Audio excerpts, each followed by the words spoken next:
Hello and welcome to this One Spatial webinar. My name's David Eagle, and today we're talking about consuming web services with FME. Specifically, we're going to be focusing on connecting and working with APIs. So thanks again for joining us. And here's a review of what we're going to look at. Well, briefly, we're going to introduce the relationship between One Spatial and Safe Software. Why we're a reseller. We're going to look at an introduction to the magic that is an API and what they can do for you.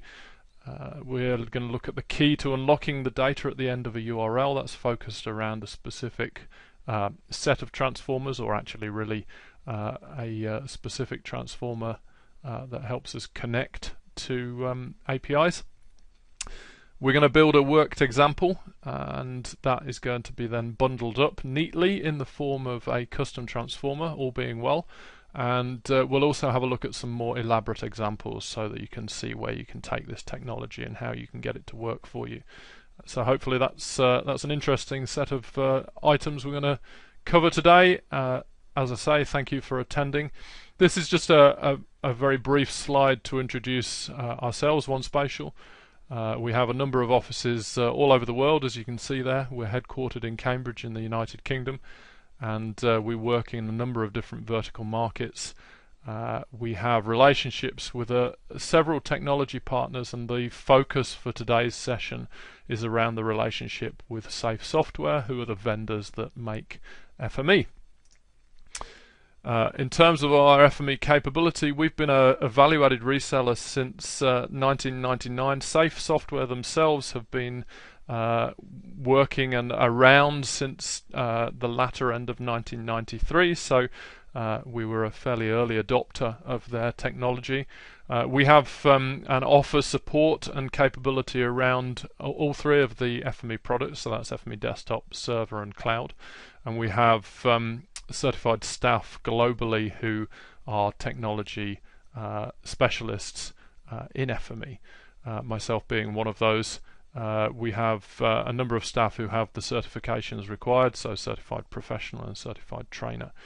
And we do a number of things around the technology stack, so whether that's helping you choose whether FME is the right tool for your data challenge, whether you'd like us to help you build some FME workspaces or train you how to do it yourself, or give you ongoing support, then we're happy to hear from you. Please get in touch with us at fme@onespatial.com if you've got any specific requirements. But without much more of ado, here's a little bit of detail about the three main products that Safe Software makes. So they have a product called FME Desktop. That's the tool that is the authoring environment in which we build our FME processes, our data workflows. FME Server allows you to put your workspace, your process, into the enterprise and access it either through a web browser or perhaps via the REST API. And then FME Cloud is FME Server hosted for you, so that's the off-premise, the cloud-based solution. It is effectively FME Server on Amazon Web Services. So really, two products are what Safe Software build, and we're going to touch on the latter one briefly at the end, but focus largely on FME Desktop initially, as that's the way that we can build a process to integrate with these capabilities, being APIs. This is just the wiki description of what an API is: an application programming interface. The key thing is that it's a set of routines, protocols and tools for building software applications, and what that really means is it's a set of rules, or a set of sort of a language that you have to use if you want to interact with a program or a data feed.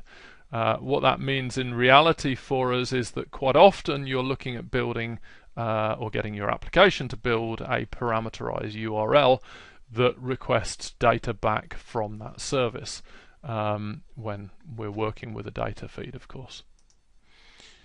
One thing that we've noticed a lot of is that there are a couple of trends that are pushing a bit of an explosion really in usage and serving up of APIs.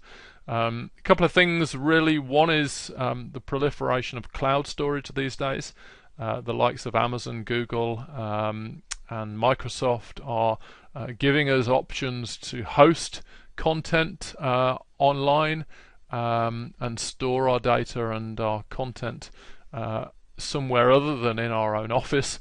And also the open data agenda, coupled with actually the just general open agenda of lots of software and technology becoming open, but data is too, and a lot of government organizations are starting to be mandated to open up their data.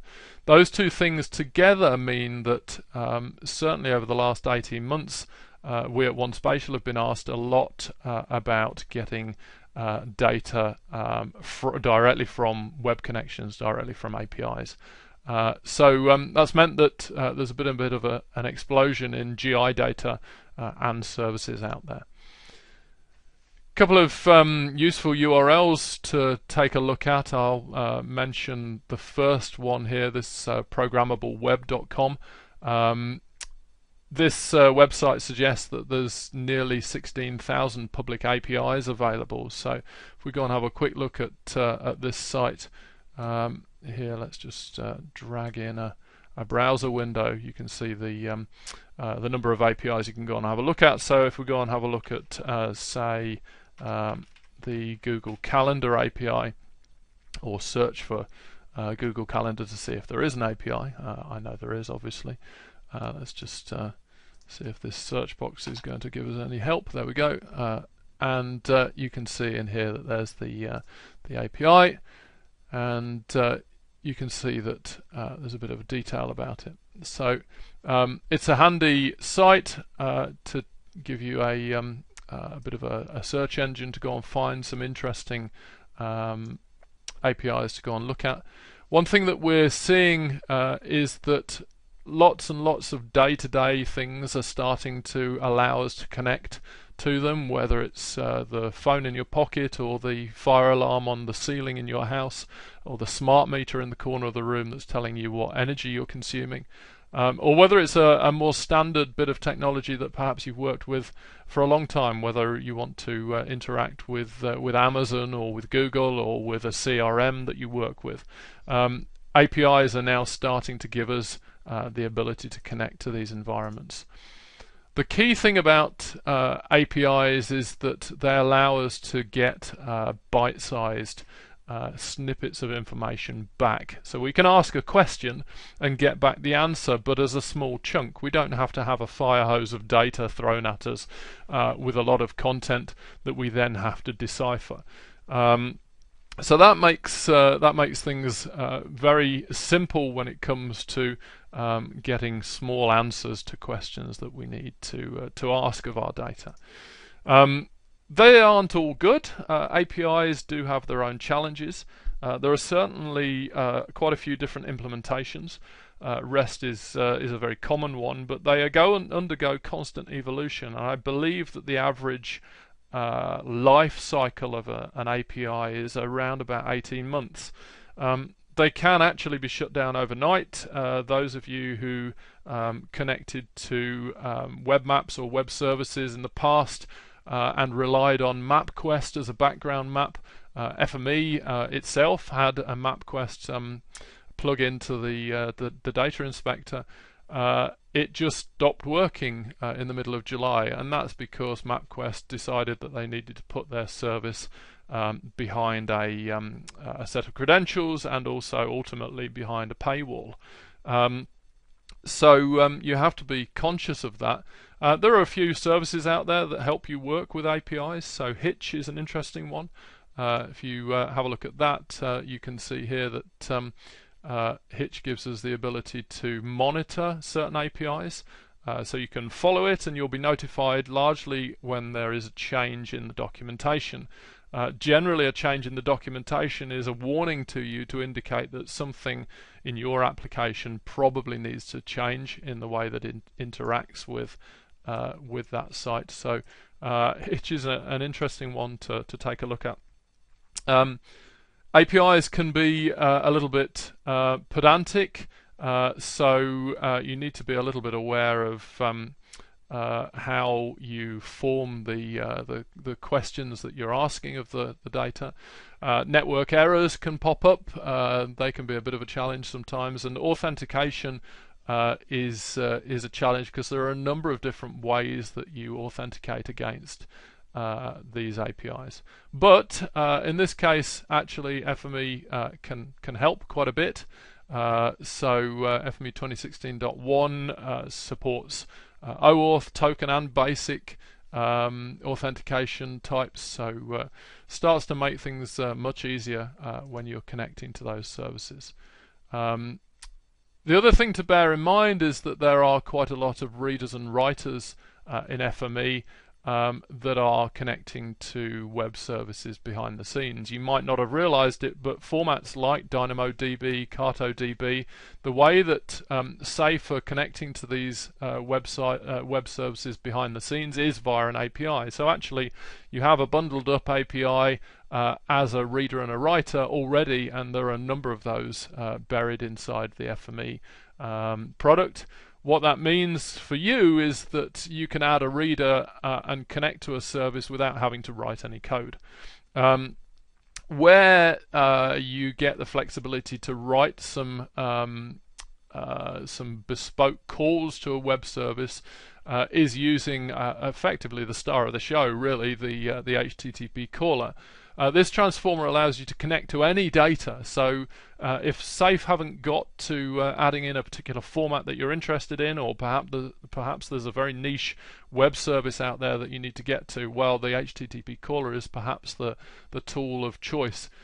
If you've been around using FME for a little while, then you can bear in mind that the HTTP caller did go under a different guise in the past. There were a series of transformers prefixed with HTTP, like the HTTP fetcher, the uploader. Those tools effectively have been consolidated into a single transformer with multiple parameters now, so bear that in mind if you've used FME for a while. So I'm going to take my life in my hands and build a process from scratch, and we'll see how it goes. But these things are much more easy to comprehend if you can see a process formed from the start.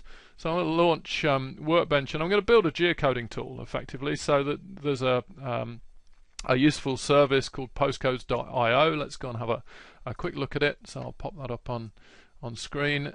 You can see here that it's a service that puts up postcode and geolocation API for the UK, and there's a whole bunch of GET requests or POST requests down here that you're able to work with. So I can use this content here and look for a Cambridge postcode, and we'll put a different mixed case in there and see if we can handle that. And let's just get that back. So you can see that the response has come back. It's a bit of JSON, so it gives us an indication that postcode does exist and it's in Cambridgeshire. So there's a little bit of detail, and probably most interestingly is that in here somewhere, there we go, we've got a latitude and a longitude. So what we'd like to do is get FME to make that call. So all we need to do really is to take that URL there, and we're going to pop it up here and put in there https://, and we'll put the same postcode at the end. In fact, here's one I made earlier, so if we hit that, there's the same JSON response. So we want FME to issue that request and get back the response in one go. So let's have a go at that. So we've got Workbench over here. I'll go in and I'm going to put a create a transformer in place, right click, add an attribute, call it postcode or zip code, whatever you want to call it. And we'll put a few spaces in the wrong place in here just to make things. It's a valid postcode, it's just space delimited incorrectly. So we've got a creator. The creator here is just being used to create a sample bit of data so that we can run a test, and it's a good way to build a workspace initially, just to get something working, or a concept working on a particular data feature. So there's our creator. What we're going to do now is go and check that that postcode is valid. So we'll put in place a little transformer called the UK postcode validator, something that a colleague and I built a few years ago. We want to check that that postcode is good. So if we run that, incidentally, this is a custom transformer available in the hub, and we've got an issue with the final part of the string, so we're going to need to tidy up the syntax a little bit there.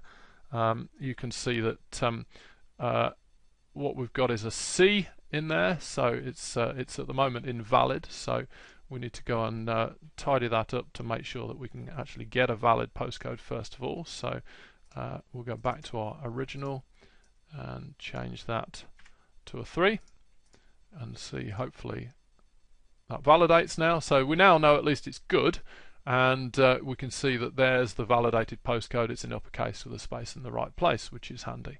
So what we're going to do is use that valid postcode, and should we get any bad in future, we're going to have a logger, and the logger is going to say these we've got encountered a bad postcode.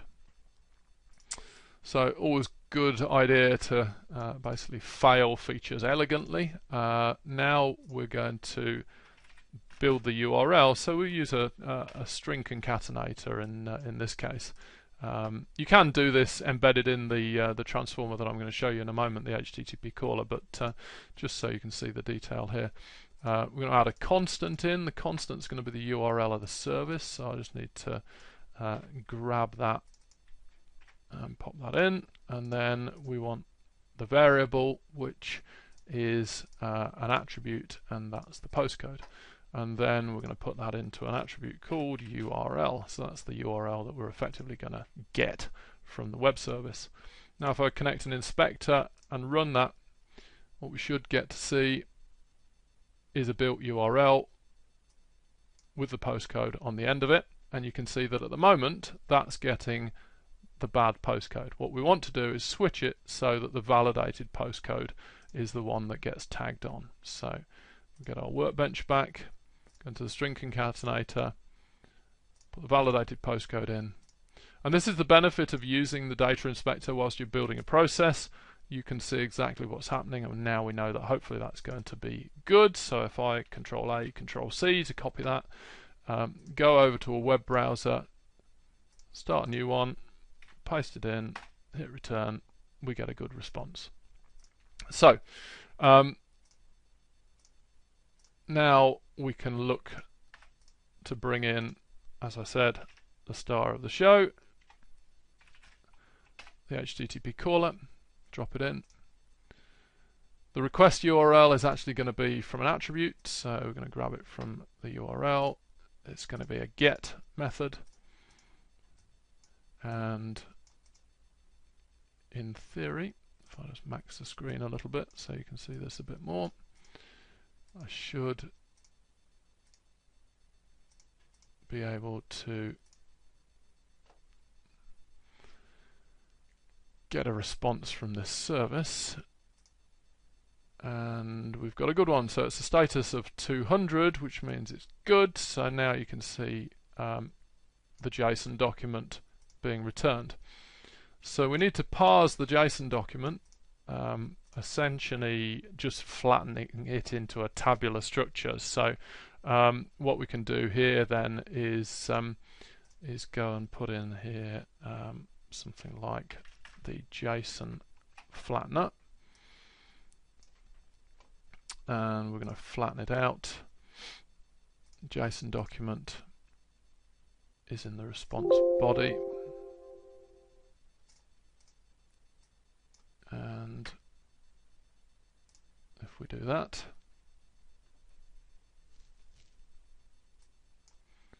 we can see in here that we have a whole bunch of attributes. So the ones that I'm going to be interested in are things like the result longitude and latitude. So result.longitude and latitude. So in the JSON flattener, we can expose the things that are of interest to us. So result dot latitude. And there are custom transformers in the hub that help you deal with these exposing these attributes automatically. The schema setter is a good one for this. So there's the longitude and latitude attributes. What that should mean is that those become available, and if I run it, they should be visible in the tabular view, which they are down here. Okay. So then the next step is to tell it where in the world those that coordinate system is. So in this case, the coordinate system setter is going to be deployed and tell that the coordinate system is lat long. And then we're going to go for the vertex creator, and we're going to replace it with a point, and it's going to be result.longitude and result.latitude. And in theory, we should get a point on the map.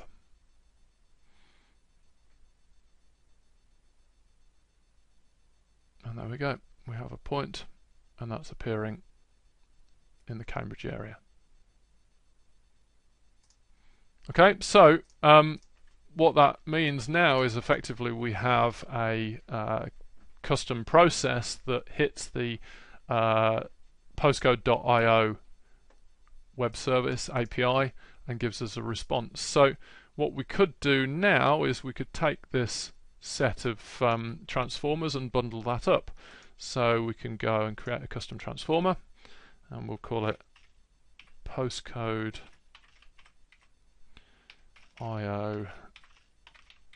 geocoder, and we'll put it in the category of web services.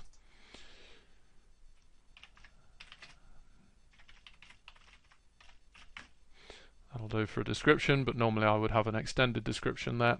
And we'll bundle that into a custom transformer, which means that now we have a simple transformer that we can share in multiple places in this workspace, but once we export it, use it in other workspaces as well. At the moment it's a little bit ugly, so we're going to tidy it up a little bit. So we're going to say that that port is going to be called postcode, because that's the expectation of what comes in. The output port is going to be called exactly that, output, and we're actually going to add in a separate port to give us the failed data here. So we're going to go to transformers, insert a transformer output, pop that on the end, which will give us another port, and that's going to be invalid. Okay, so there's our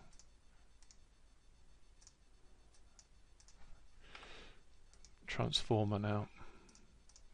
So we've now got a custom transformer that hits a web service called postcode.io. So if we run this now, hopefully it should still work, which it does. I can just hide that view. And what I'll do is actually go and add in a reader, and somewhere on my machine I've got some address data, so let's go and grab that. It's an Excel spreadsheet. If we have a look in there, there's a bit of housing data with some postcodes in it, a bit of housing stock, so we bring that in,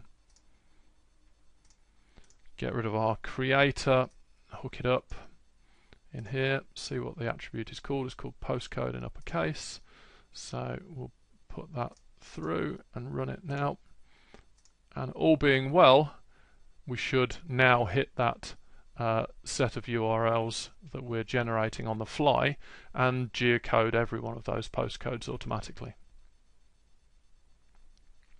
So effectively we're hitting the postcode.io API for every one of these postcodes, and we're getting back a location for each one. So here's a different one to the one that we were looking at before, and you can see here that we're getting back a lat long, and there's the validated postcode, which the original one was all in lowercase with no space in it. We've sorted that out prior to putting it in. Obviously then, if you wanted to share this with a colleague, put it up onto the hub. The hub is the sharing location for FME resources. So if you go to hub.safe.com, this is where you can download or have a look at and browse different resources that are available. But I could quite easily publish that to the hub now and make that available. What you can see here is that you would, in order to do that, you would need to just go and edit the transformer, go to File, and you can see that you can export a custom transformer, and that would create you a .fmx file that you could share with colleagues, or as I say, you could publish that out. So there's a quick from scratch process. Hopefully that's useful.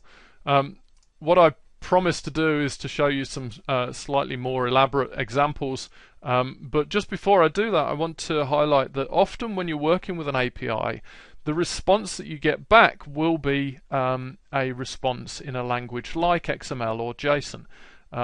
Those two different structures of response can be handled very easy with an assortment of transformers that are available in FME.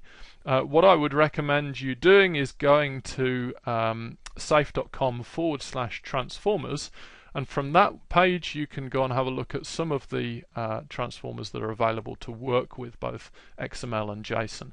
The one that we just used a moment ago was the JSON flattener, but there is an equivalent, the XML flattener, that allows you to do exactly the same. So worth having a look at. The two languages, JSON and XML, they're not for the faint-hearted. For brand new users, getting used to this document structure rather than a tabular structure is something that's you need to get your head around a little bit. But after you've worked with it for a little while, you'll start to see the logic in the way that the tagging works, and find the right transformer to help you. There are an assortment of examples of web services out there. Some of these are largely relevant to organisations in the UK, but around the world, lots of government and private sector organisations are serving up content.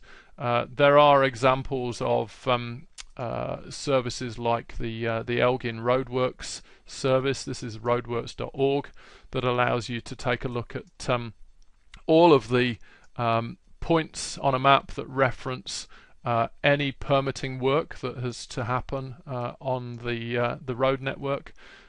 So if a utility company is having to dig up a pavement or a road, then you may want to know about it. This service has an API that you can connect to and put those maps into your web mapping system. There are services like the Edinburgh Fringe, the comedy, the well-known comedy event that happens in Scotland. That API allows you to go and find out which shows are on.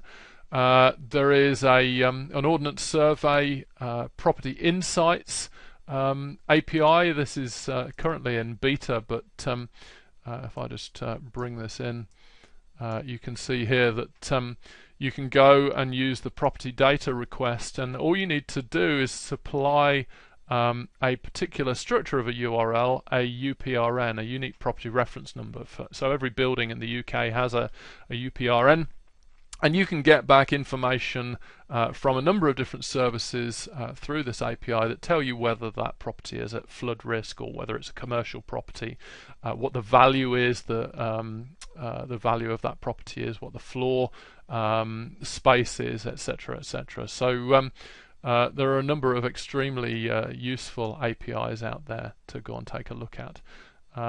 The one in the middle here, the Environment Agency Spatial Data Catalog, not strictly speaking an API, but it's a web service.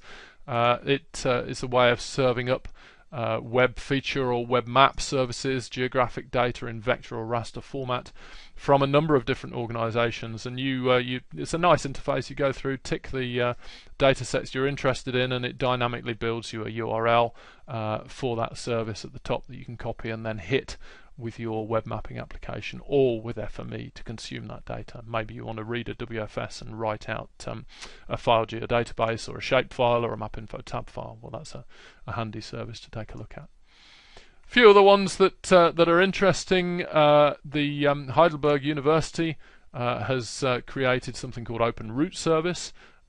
This has been around now for a little while, and it has the ability to generate routing and also do things like generate accessibility and create isochrones against particular routes and work out that kind of thing in the route service. A couple of interesting things, I think, are the accessibility, the wheelchair access. I'm not entirely sure whether the data is there to support that just yet, but it's a really innovative service in its own right. So what we've done is build a process to hit that. Let's just get rid of this for a moment.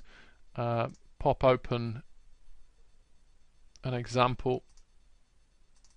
So the OpenRoute Service workspace that I've built, and if we pop this up, you can see here that the good old HTTP caller is up front and the string concatenator and the creator. So we're effectively building a trigger feature.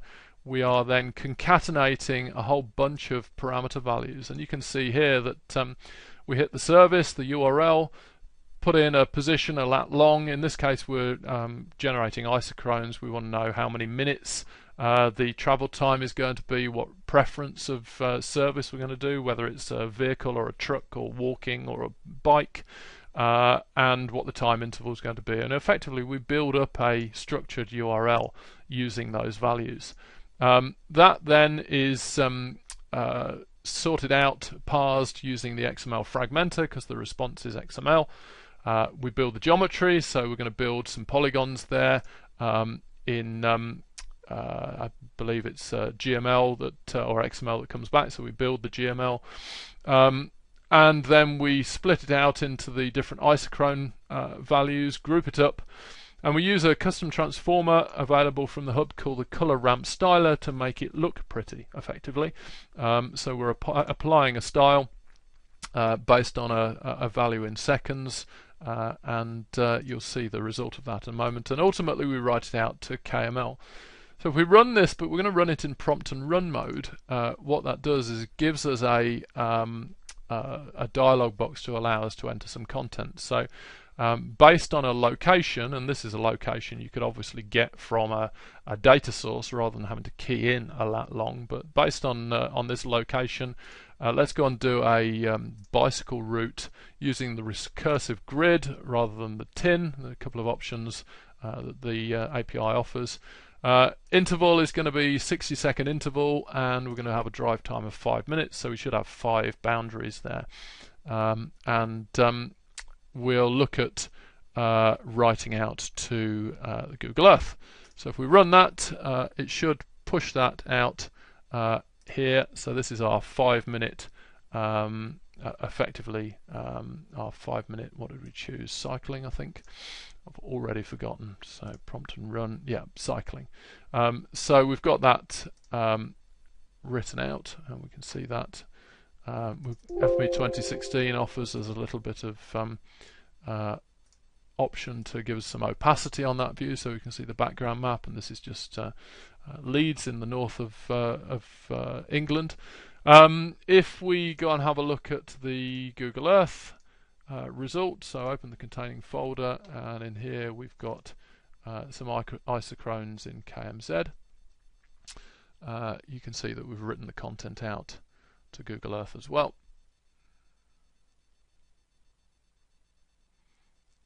Should take us straight into Leeds. And there we go. And now if we go back to the service, just let that refresh on screen properly. There we go. If we go back to the service, prompt and run again, and this time do 5 minutes in a car instead. stopped. And now you can see we can get a bit further. If we go to Google Earth, right click, revert it, you can see how far you can get in a car in the same amount of time. So it's interesting that that API starts to give us we can effectively build some geometry, get some geometry back. Neat little service. It's available at the moment. I don't know how long it's going to be sponsored for. It's effectively being put up there by a university, so it's probably the result of a research project, but it's around at the moment, and the API is public to have a look at. So let's just tidy up a little bit, have a look at a couple of other things before we finish for this session. The final thing that I want to, the final API that I want to show you is an interesting one, because effectively what we're going to be doing is querying a timetable, train timetable, and getting back the next trains that are going to go from and to a particular location. So this is looking at Open Data Northern Ireland, and on Open Data NI, the local Northern Irish rail service TransLink offer up an API to be able to allow applications and individuals to program against their train timetable. And you can see there's things like the stations and also the timetable itself that you're able to get at. So it's a neat service.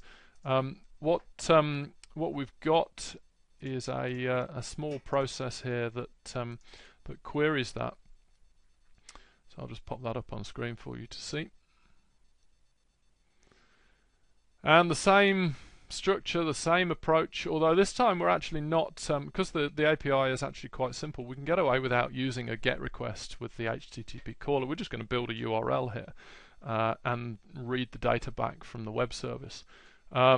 We create our usual trigger feature, which triggers a value to be put together. So in this case, we're going to hit the service, put in the departure station, and request the response back in XML, and get the data back. And we're using the feature reader to read the content direct from the URL as XML. And we're exposing a few attributes that we're interested in. Now this has got quite a lot of information coming back, so I'm just exposing all of those attributes that we're going to be interested in, and then those are all available to us to work with. So if we just disable that for a moment, connect an inspector just up here, and run it with prompt and run, you can see that I've created a couple of custom parameters here to select the station you want to depart from and the one that you want to go to. You can see those available to you just there. So I'm going to go for Belfast to Bangor, as that's what it's set up to do. And if I run that, what this should do is give us the trains that are from now on, the next ones. So what are we looking at now? The clock time on my machine is 11:39, and you can see that there is actually a train that's arriving at 11:39, and it leaves the station at 11:41. So if we run now, we could probably catch it, but who knows? It's coming on platform 3, so that's handy to know. So if we just go and have a look at what we need to do to tidy that up, well, some of those trains have 0 stops, so that's just an eccentricity of the service, so we're filtering those out. We're working out how many stations the train stops at. That's provided in a list feature, so we just parse that out and then put it back onto the original feature, so we can effectively get a list of trains. Tidy up the attributes a little bit, and then over at the end we do some fun stuff. Effectively what we're doing is building a report. So we put a header and an image into the web page. We're using the FME 2016 new Transformer the HTML report generator, dropping in a table at the bottom to give us a tabular view. And if I preview that in a browser, what you can see here is that we build a web page.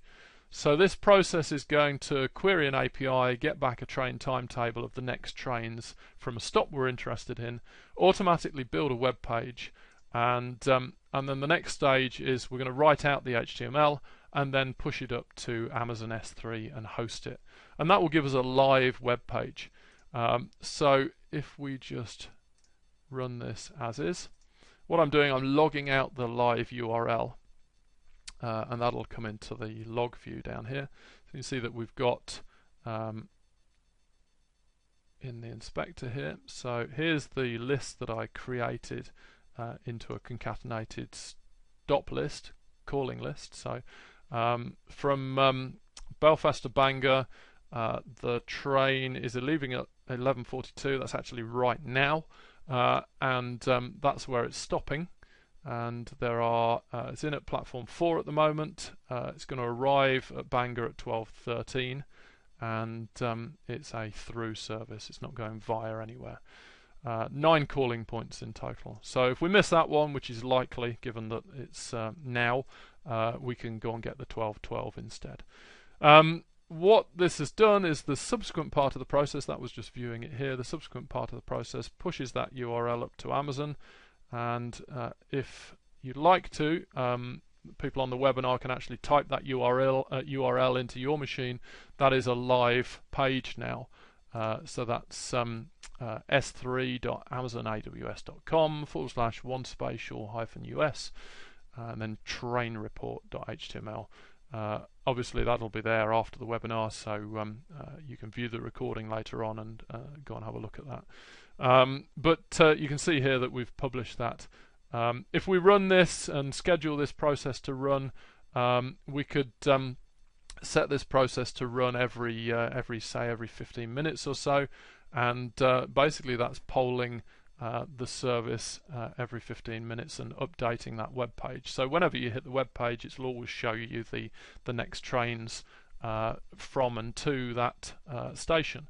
So it's quite a handy little service. Now you can imagine now that you're really only a short hop, skip and a jump away from taking this web service, this workspace, publishing it to FME server, scheduling it to run every 15 minutes and writing out to that HTML page that's hosted.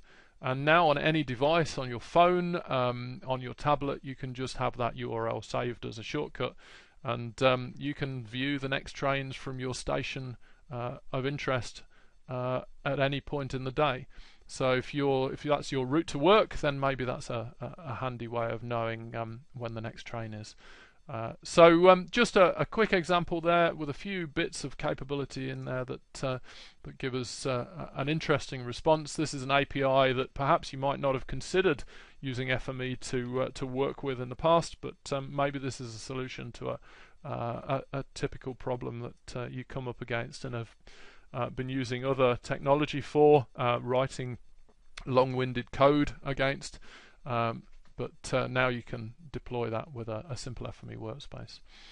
So really the conclusions are simple. Well, we know through using FME, and if you've come onto this webinar, you will have started to realize some of the flexibility of the FME product. Certainly the format support, the listed format support, if you go to safe.com/formats, is over the 350 mark now. Lots of different formats that are supported, of lots of different data types out there, but that format count does not include the content, the vast amount of content that sits at the back of URLs and APIs. So really go and have a bit of experimentation. Go and have a look at the Programmable Web website. Find an API that's interesting. Work out the rules by reading the API documentation. Build a workspace and hit it and see what you can get back. It's actually quite a bit of fun if that's your thing. So we'd encourage you to go and have a go. We'd really like to thank you for attending today, and I hope that it's given you a little bit of an idea of some of the flexibility of FME and what you can deploy it to do. Here's some resources to go and have a look at. Obviously safe.com is Safe Software's corporate website. You can go and have a look at our own, onespatial.com. If you go to /FME, there's some FME content there for you to take a look at. We've obviously got our own YouTube channel, which is where this webinar will feature later on today. So the recording will be up there for you to re-watch or pass to your friends and colleagues. Knowledge.safe.com is the place to go if you want to ask questions or post ideas about FME, and there's also a couple of Twitter accounts down there if that's your thing, down at the bottom that you can go on interact with us or Safe directly on. Over in FME, over in 2017, we're doing an FME World Tour. Safe Software host an FME World Tour that has a series of global events. We're hosting 7 events now around the globe, in the UK, in Australia, and over in Singapore as well. So a few locations for you to record those dates. There will be a lot more information about the FME World Tour fairly soon, but for now you can have a look at some of the events that are out there on Safe's website in addition to our own. But for now, thank you very much. We hope that it's been a useful session. There are a few questions in the chat window, so we will leave the webinar live for a few minutes and answer those. But for now, thank you very much. My name's David Eagle, and you can get in touch with us at fme@onespatial.com or email myself if you wish. Thank you very much.